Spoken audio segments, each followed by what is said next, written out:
Kwame Nkrumah's ideas and vision and philosophies becoming more relevant today than before. Many people say that when he started talking to us about self-reliance, about unity, one African nation, the unity of Africans everywhere, not just on the continent, but the whole, what we call the African diaspora of the global African family. When he started talking to us about these things, many didn't understand him. So people say, often I hear this, oh, Kwame Nkrumah was way ahead of his time. So if 60, 50 years ago, he was ahead of his time, so here we are, then this is the time. Now is the time for us to listen, to hear what he had to say for us. And almost everything he was advising us to do are things we are picking up one by one as Africans. I think Kwame Nkrumah will remain relevant for a long time to come until we achieve those ideas and dreams of independence. A totally free Africa, politically and economically. Pan-Africanism, it's an ideology, it's a philosophy, it's a way of living, it's a way of thinking, it's everything, our whole life. I think it's so, so important for us today to imbibe and to understand and to practice. It is not a sentimental feeling that, oh, let's just get together and hold hands. It's about saving our economies, protecting the freedom we fought for, the freedom which our fathers and mothers, some of them died for, sacrificed their lives for. It's the only way that Africans can together raise our standard of living. Our father used to say that it's for our economic survival. And I think today, grappling with all the problems our individual countries are going through, our communities are going through, I think, yes, we must take it as the biggest response, the most effective response to our challenges today as African people. So yes, Pan-Africanism is the future, I believe, the future for a prosperous Africa.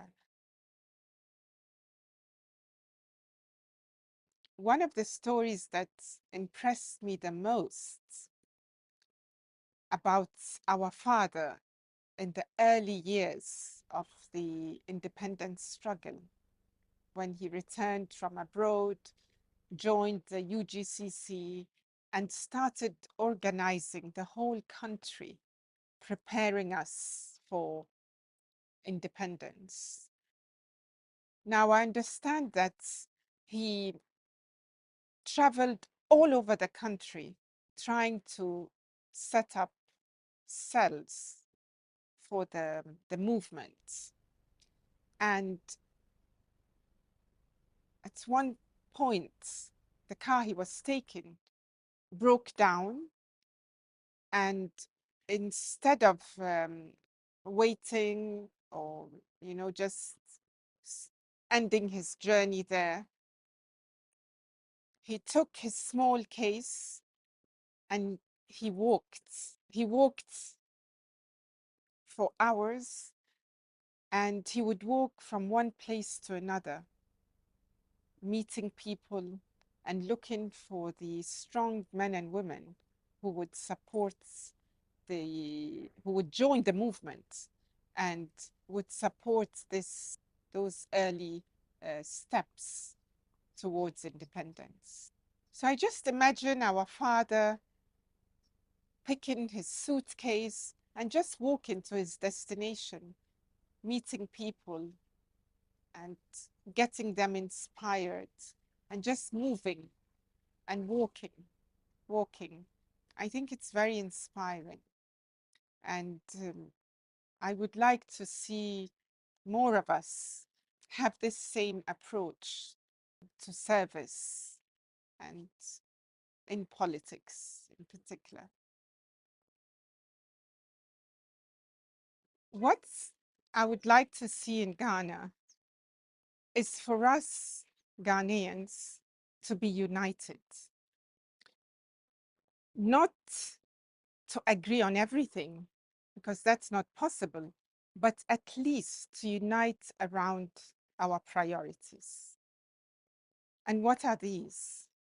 We need to be a bit less greedy, a bit less selfish, so that we can together raise the standard of living of the majority of Ghanaians. So I would like to see us not divided along partisan lines or tribal lines. Our ethnicity is important and our culture is important, but we have an important task to achieve.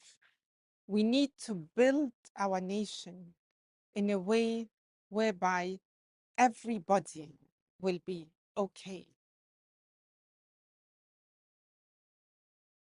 We can't say that things are easy for young people in Ghana and Africa in general, but we cannot despair and we cannot give up. Young people need to take charge somehow.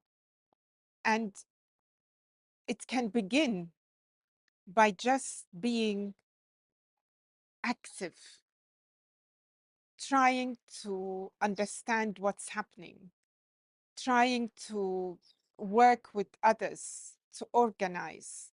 It just begins with very little knowledge and very little interest in what's happening around us. The potential of young people thinking together, working together, even starting small projects together is huge.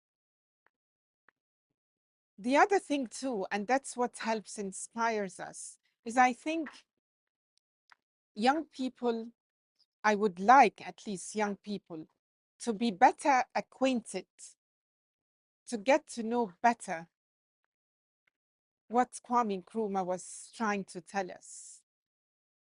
His books, his speeches, everything that he left behind for us.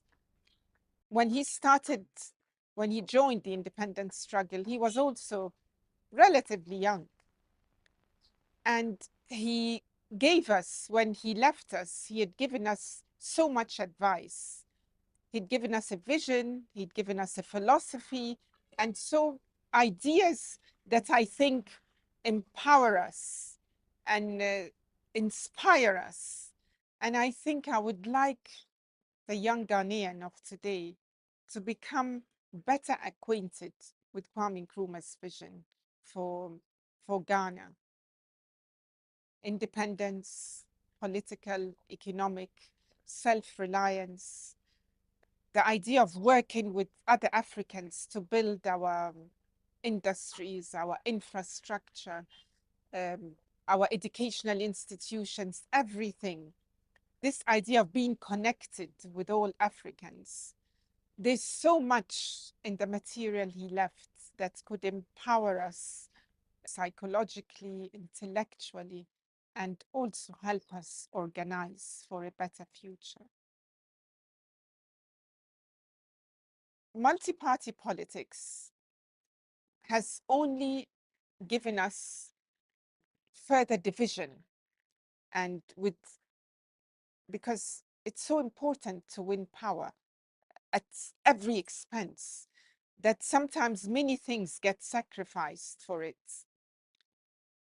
And I believe that in our present situation, what we need is consensus building rather than extreme partisanship and extreme power, concentration of power. What we need truly is consensus building around our priorities today.